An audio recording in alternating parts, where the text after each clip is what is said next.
इलाहाबाद में एक ब्राह्मण परिवार की 3 बेटियों की एक साथ तलवार से जैसे चिप्स बनाते हैं ऐसे काटा। कितने ब्राह्मणों ने खड़े होकर के उसके लिए कुछ बोला। उनके यहां हो गया ठीक है, हमारे यहां होगा तब हम देखेंगे। कौन बोला? इस देश में अजब कानून बना हुआ है। कुछ कानून संविधान में है, कुछ संबंध में है, और कुछ हम डरपोक लोगों ने मान लिए हैं जो है नहीं। इसलिए नबी की शान में अगर कुछ कह दिया तो यह गुस्ताखी है, तो आपका सर तन से जुदा होगा। लेकिन बाबा विश्वनाथ पर तुम 400 साल से थूक रहे थे, तो यह हिंदू मुस्लिम भाईचारा है।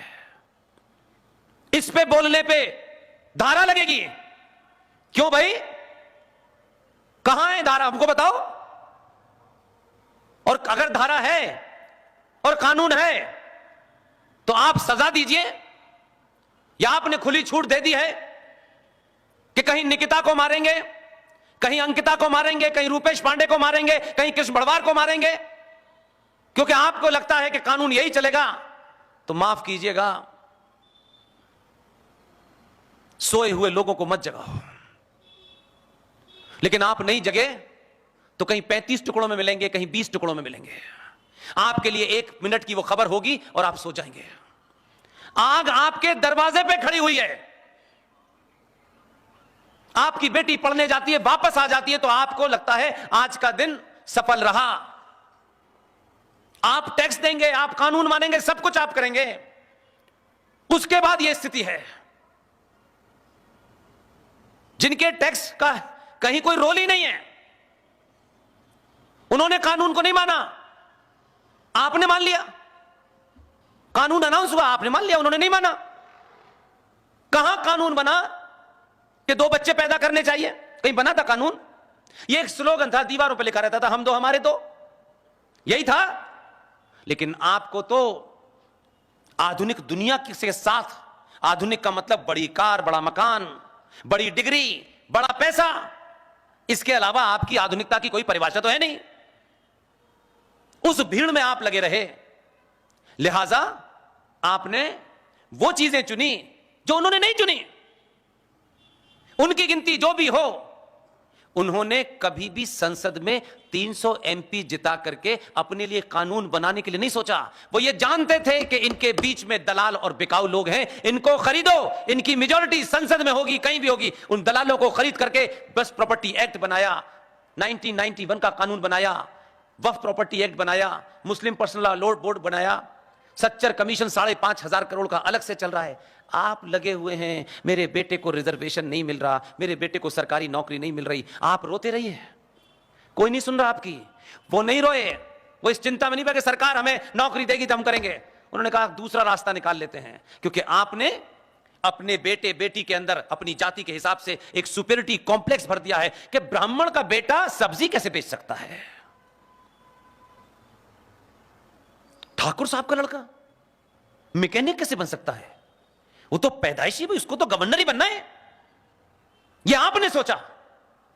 और वो बगैर पढ़े लिखे हैं, जिनकी आपकी परिभाषा है, उन्होंने कुछ नहीं सोचा। उनको पता था कि 95 करोड़ लोग सब्जी खाते हैं, फल खाते हैं, इनके यहां 80% इनके त्योहार भी इसी से रिलेटेड होते हैं। उन्होंने देश की सब्जी मंडी पे कब्जा कर लिया, फल मंडी पे कब्जा कर लिया, नाई के प्रोफेशन पे कब्जा कर लिया, मैकेनिक के प्रोफेशन पे कब्जा कर लिया। और आपकी जो उनकी एक ऐसी बारात थी, वो सब काम पे लग गए। आपका लड़का क्यों करेगा? उसको तो नौकरी नहीं मिलेगी तो वो रोता रहेगा, घर में बाप के पैसों पे पलता रहेगा, सरकार को गाली देता रहेगा, लेकिन ये कोई काम नहीं करेगा, क्योंकि ये तो छोटा काम है। क्योंकि आपको बता दिया गया है, ये जो कौंजड़े लोग हैं हमारे में से ये करेंगे, यादव दूध निकालेंगे, फलाना ये करेंगे, ये आपने बनाया।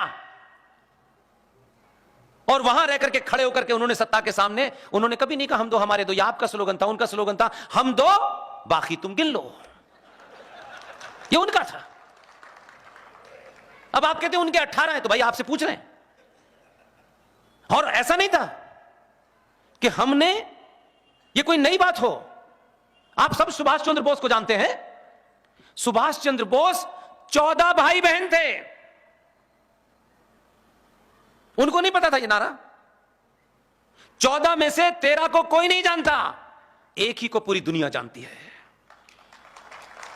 और कोई घर की हालत बहुत अच्छी नहीं थी, तब भी 14 में से एक सुभाष पैदा हुआ और उस सुभाष के खिलाफ इतने षड्यंत्र हुए, लेकिन फिर भी न कोई उसकी जाति को जानता है, न कोई सी पार्टी को जानता है, हजारों लोग विरोध हैं। इसलिए ये प्रेरणा देती हैं, सावरकर प्रेरणा देते हैं, सुभाष प्रेरणा देते हैं कि आपके अपने समय में जो आपके कंटेम्पररी थे वो आपको दफन तो कर सकते हैं, छुपा तो सकते हैं, आपकी हस्ती को मिटा तो सकते हैं, लेकिन एक ना एक दिन समय आता है और सच पूरी ताकत से बाहर निकलता है। और जब सच बाहर निकलता है तो सुभाष चंद्र बोस, जिन्हें 1945 के अंदर यह कहा गया एक प्लेन क्रैश में मारे गए, हमारा एक युवा साथी, बेहतरीन इंसान, उसने पूरा कैरियर छोड़ करके दांव पे लगा दिया।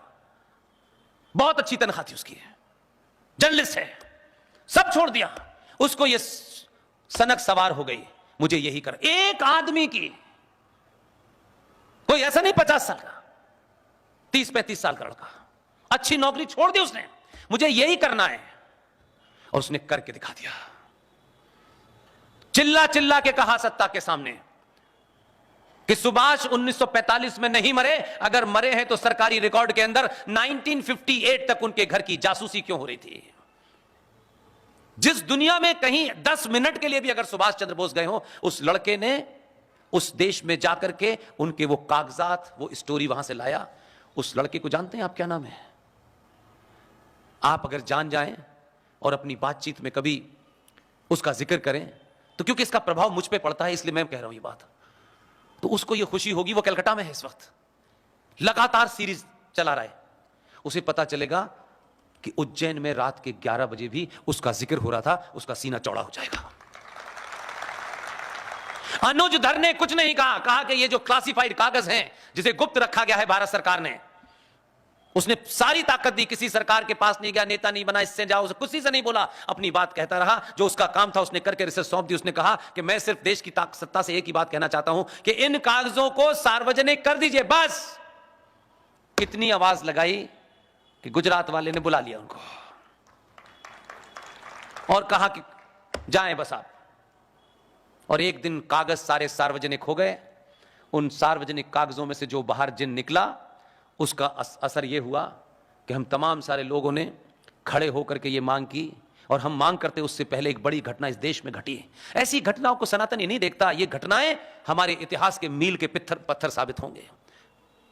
उस अनुज धर ने, जीडी बख्शी ने, कर्नल आर सिंह साहब ने, हम सब ने मिलकर एक मुहिम चलाई कि किसी भी तरीके से 21 अक्टूबर 1943 एक वो आदमी जिसके साथ कोई नहीं था, चाटुकारों ने 39 में अंग्रेजों के कहने से माध्यम, जो हमारे पिताजी थे जबरदस्ती के, वो गए उससे इस्तीफा मांग लिया। कांग्रेस पार्टी का अध्यक्ष चुना गया, उन्होंने इस्तीफा मांगा, उनका ये ले लीजिए इस्तीफा। इस्तीफा, कांग्रेस पार्टी के अध्यक्ष मेरे लिए कोई बहुत बड़ी चीज नहीं है, चले गए। एक सेना बनाई। 21 अक्टूबर 1943 को भारत की आजादी की घोषणा की।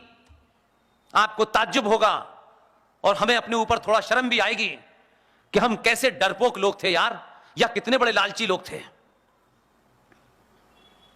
उसने सिर्फ घोषणा की 21 अक्टूबर 1943 को, ब्रिटिश इंडिया के साम्राज्य की चूल्हे हिल गई। दुनिया के 9 देश, जिसमें जापान, फ्रांस, जर्मनी जैसे देशों ने भारत की आजादी को मान्यता दी। हम उस बहादुर के साथ नहीं खड़े हुए, हमने उसकी मांग नहीं की। लेकिन जरा तुलनात्मक अध्ययन करें और फिर अपना तय करें कि हम किस फाले में खड़े हैं। 1946 की 7 ऐसी घटनाएं हैं जिन्हें क्रमवार अगर आप सुन लें तो आपको लगेगा कि हम कोई आज नहीं लूटा है, हम तो लूट ही रहे हैं। 1946 की उन 6 घटनाओं को सुन लें, तब आपको पता चलेगा कि 21 अक्टूबर 1943 वाले का हमने अगर साथ दिया होता तो आज हमारी यह दुर्गति नहीं होती है। 1946, जनवरी 1946 के अंदर, ये जो आपको लगता है कि ये भारत आजाद हो गया है, ये हमारा संविधान है, ये किस गलतफहमी के शिकार हैं आप? कहां से लाए हैं? सुना सुनाया इतिहास, सरकार सत्ता द्वारा चिन्हित किए गए इतिहासकारों ने जो लिख दिया आप उसको पढ़ रहे हैं। अभी कोई 5000 साल नहीं हुए, सारे डॉक्यूमेंट अवेलेबल है भारत के आर्काइव में, लेकिन आपको जहमत नहीं उठाना चाहते कि जरा हम जाकर के देख लें। उन्होंने बता दिया कि वो महान ज्ञानी है, उन्होंने बता दिया, उन्होंने अपनी चाटुकारिता मक्कारी के तहत आपको उतने ही बताया जिसमें उनका हित था। वो नहीं बताया। जनवरी 1946 को भारत में 15 प्रोविंशियल असेंबलीज का चुनाव हुआ। उन 15 प्रोविंशियल असेंबलीज में चुनाव हुआ, उसकी कुल संख्या थी 1585। 492 सीटें मुसलमानों के लिए रिजर्व थी। मुस्लिम लीग चुनाव लड़ रही थी पाकिस्तान लेने की मांग पर, और कांग्रेस पार्टी भारत के लिए नारा लगा रही थी। चुनाव हुआ, 492 मुसलमानों की जो सीटें रिजर्व थी उसपे से 429 सीटों पर मुस्लिम लीग के मुसलमान जीते। कुल मिलाकर के कांग्रेस पार्टी चुनाव जीत गई। जैसे ही यह रिजल्ट आया, ग्रेट ब्रिटेन के प्रधानमंत्री क्लेमेंट एटली साहब का बयान आया पब्लिकली, और उन्होंने मार्च में यह घोषणा की कि हम भारत में सत्ता का हस्तांतरण जल्दी ही करने वाले हैं। कितना ऑर्गेनाइज तरीके से खेल खेला, और आपको अंदाजा ही नहीं रहा। रिजल्ट देख करके वो समझ गए कि कांग्रेस अभी है। फौरन उन्होंने सत्ता हस्तांतरण का बयान दिया मार्च में, और अप्रैल में 20 अप्रैल को यह घोषणा हुई कि कांग्रेस पार्टी का अध्यक्ष, झारखंड की राजधानी के पास एक जगह है रामगढ़, उस रामगढ़ के अधिवेशन में 1940 में, यह घटना इसलिए बताता हूं ताकि आप उसको कनेक्ट कर सकें। 23 मार्च 1940 को लाहौर के अंदर एक रेजोल्यूशन पास हुआ। मुस्लिम लीग ने रेजोल्यूशन पास किया कि पाकिस्तान बनना चाहिए। यह 23 मार्च 1940 को लाहौर में पास हुआ। जैसे ही पास हुआ, अली मोहम्मद जिन्ना ने एक स्टेटमेंट दिया कि असली मुसलमान तो हमारे साथ हैं, कांग्रेस के साथ नकली मुसलमान हैं। जो दाव जिन्ना ने खेला वो कामयाब हो गया। फौरन कांग्रेस पार्टी ने इस कुंठा से कि यार हमारे ऊपर यह दाग लग रहा है कि हमारे पास तो नकली मुसलमान हैं, रामगढ़ के सेशन में 1940 में कांग्रेस पार्टी ने मौलाना अबुल कलाम आजाद को अपना अध्यक्ष बनाया, और अध्यक्ष 2 साल के लिए बनते हैं, लेकिन वो 1946 तक रहे, क्योंकि हमको यह बताना था कि नहीं हमारे पास वाले भी, हमारा अब्दुल भी वैसे ही है, यह बताना पड़ा इनको। 1946 में जब चुनाव की घोषणा हुई कि कांग्रेस पार्टी अपना अध्यक्ष चुने, यह सब कितना ऑर्गेनाइज चल रहा था। 20 अप्रैल को घोषणा हुई कि कांग्रेस पार्टी का अध्यक्ष चुना जाना है। कमाल है, गांधी जी का बयान आया कि देखिए मेरी पहली पसंद तो नेहरू है, जो काम अब तक गुपचुप था वो सार्वजनिक हो गया। और 27 अप्रैल को 15 प्रोविंशियल असेंबलीज ने 15 राज्यों से वोट डाल करके दिल्ली भेज दिया कि नए अध्यक्ष के चुनाव के लिए। जो लोग आज हर दूसरे दिन ये उठाते हैं ईवीएम हैक हो गई, घोटाला हो गया, वो नादान भी हैं, और जो जानने वाले हैं वो बताते नहीं हैं। ईवीएम का घोटाला 1946 में ही हो गया था।